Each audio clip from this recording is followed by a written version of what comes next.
Hi everybody, welcome to Elim Small Group. This is Bishop Rowe. Um, I welcome you. It is right after Resurrection Sunday, and what a great time we had at Elim for our Resurrection Sunday. And I tell you that we have a momentum going with regards to just having a great service experience, worship experience.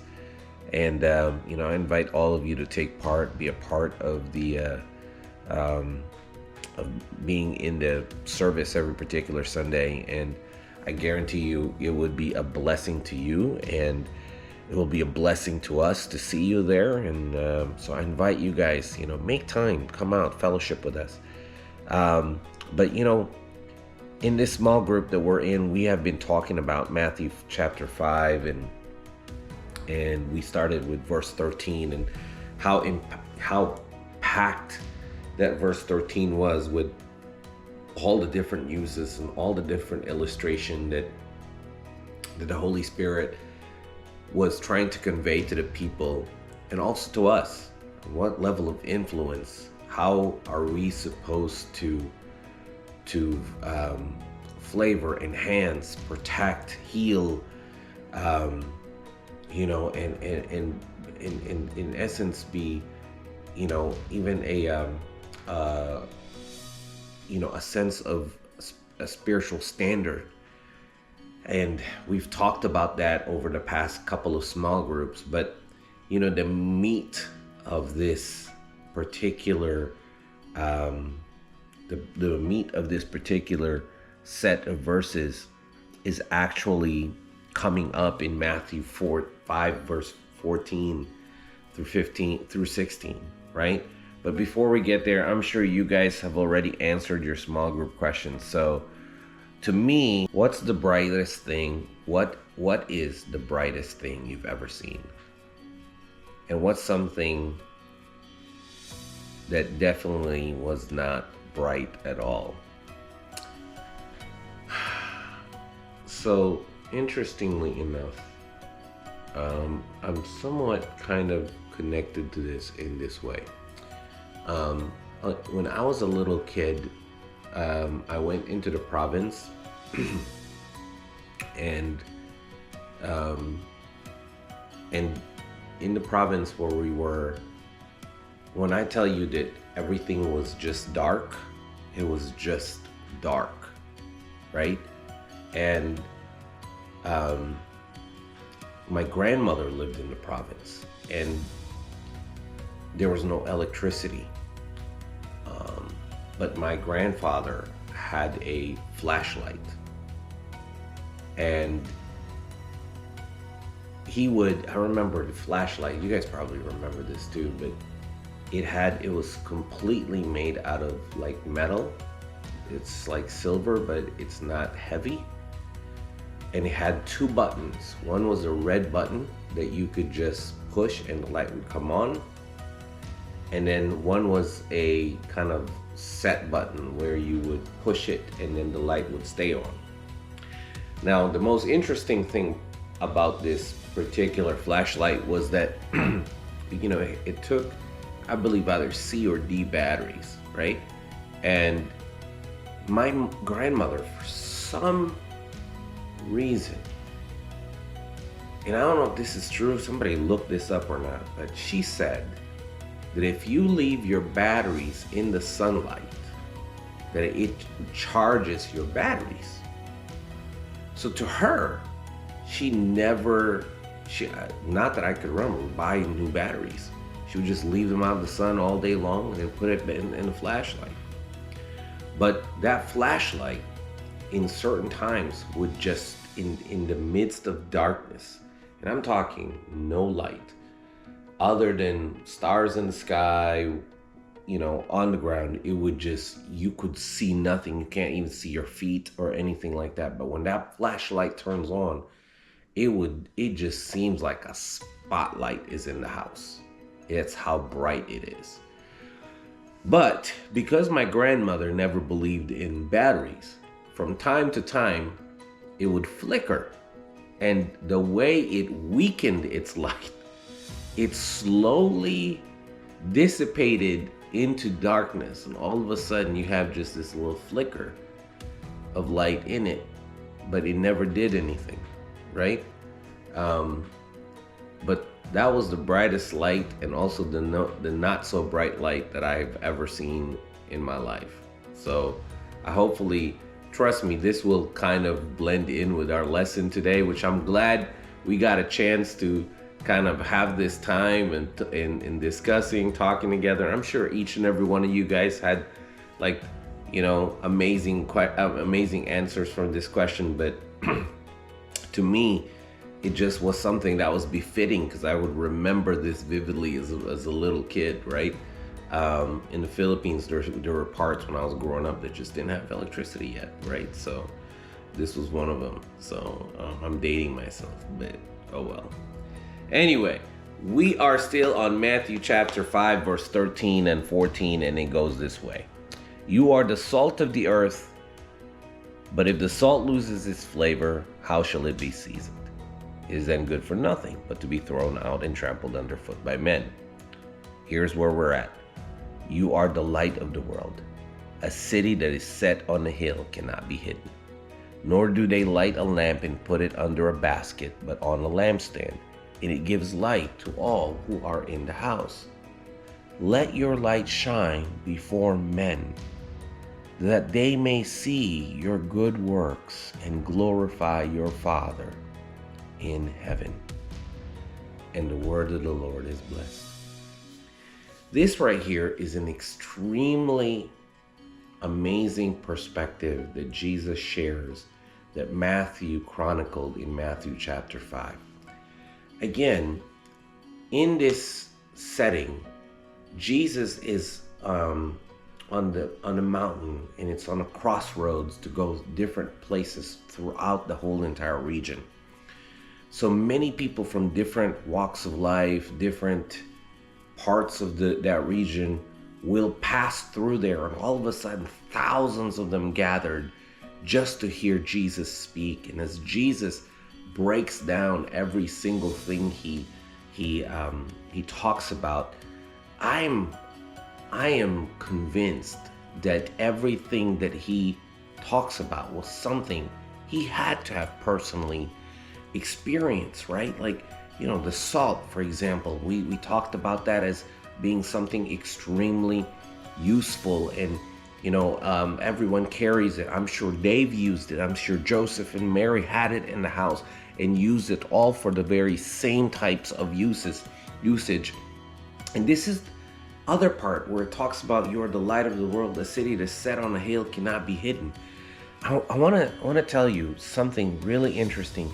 You know, Jesus grew up in Nazareth, and about 3 miles from Nazareth is a city called Sepphoris. Okay, and this city is so elegant in ancient time that it was known as the ornament of Galilee. Think about that, ornament of Galilee. This remarkable city became the center of trade and commerce in the northern region of Israel. It was one of the largest banking centers of the Middle East. Now, just think about having Sepphoris on top of a hill, and because of all the commerce that takes place over there and all the different things that are happening in that city, you know, that city goes through the whole entire day and even parts of the night. So at around, you know, by, you know, when the day is about to be over, they have workers that will go through and do nothing but light lamps, street lamps, you know, all through down the road and all down the streets, up and down every particular street, to make sure that the commerce continues in that city. It feels like probably like New York City, you know, and you know, like especially Times Square in the middle of the night. If you are in Times Square in the middle of the night, it does not feel like the nighttime. It feels like the daytime. As a matter of fact, I believe that New York City might be one of the brightest places you've ever been to, if you've ever been there. Times Square at night does not feel like night. As a matter of fact, I think it's more lit up or clearer at night than it is during the day. But back to this, Sephora is in those days was equivalent to that level of brightness. And most people in Nazareth goes to work at Sephora. I believe that Jesus, went with his dad, as his father was a carpenter, and more than likely, his vocation was extremely useful in a city 3 miles down the road. And so he would go there, and Jesus would come there, and he would personally experience, see, and observe all of these different cultures throughout the Middle East gather in this one epicenter of commerce in Galilee called Sephora's. And he would see different types of people. This is where people connected, where cultures were exchanged and things like that. But the most interesting thing about this is that even though that is the experience Jesus would have had during the day, his experience of how he described this city as a city, I should say a city that is set on a hill that cannot be hidden, had to have come from the perspective of being in Nazareth and looking 3 miles right out into this plain and seeing a well-lit city 3 miles on a hill. Just all of its bright lights in there, right? Being lit up that far. And one of the things that he's talking about here is that he is challenging us to leverage the influence that is in us. I believe that sometimes, and I've been guilty of this too, that the very blessing that God has put in our lives and the character of Christ that we embody is often overshadowed by what the world does. Just recently, I was in the plane, again confessing here, but it happened to be a day and time where I was, blessed by the Lord, and I was able to be upgraded to first class, and I'm sitting down the aisle, and I'm sitting on the aisle in the very front of the plane, and because you're in first class, you get to be boarded first. So I'm sitting there, and the rest of the passengers are starting to come in, and an elderly gentleman with a cane came through, and I'll just be truthful and honest. I see that often in a plane, but there's this gentleman across the aisle from me who also has a first class ticket or boarding pass. Said to the guy in a cane and said, "Hey, what seat do you have?" And he said 14C or something. He goes, "Why don't you sit here so you don't, so you could be more comfortable, and I'll go all the way to 14." And the guy said, No, I'm good. I prefer that seat. It would be okay. He took it, and he was like, "Are you sure?" And he was like, Yeah. So the guy with the cane waited all the way back to his seat, but I just sat there going, that was an opportunity. How come I didn't do that? Right? Because that would have been a perfect opportunity to share something, the character of Christ in me. It's not that I'm incapable of doing that. I just, at that particular point, the light that's within me was dimmed. It was not in full brightness. And I could have had an opportunity there to be blessed. Now, I've had more opportunities like that in the past, and I've capitalized on most of them. I've been in situations where I've paid for things that I know people couldn't afford.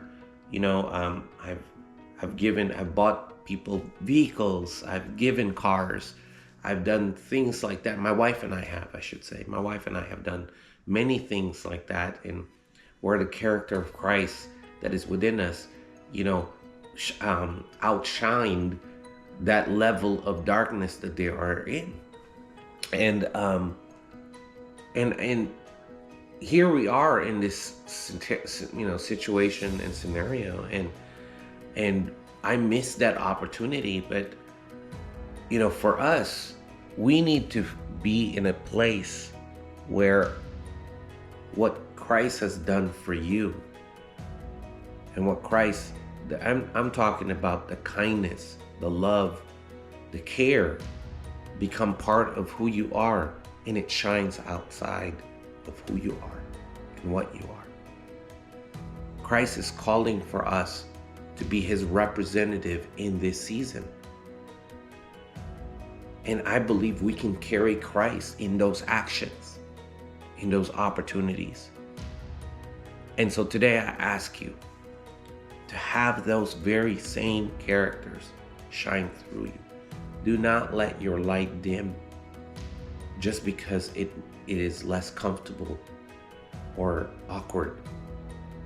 But step out in that moment and be the light that is seen on top of a hill. Be the lamp that cannot be, that gives light to all that are in the house. Amen? To God be the glory. Well, I want to just take the time and invite you to come to church. I wanted to just tell you how much I love you. I pray for you. I miss you, and you are welcome to come to church. And remember, Jesus is Lord. Amen.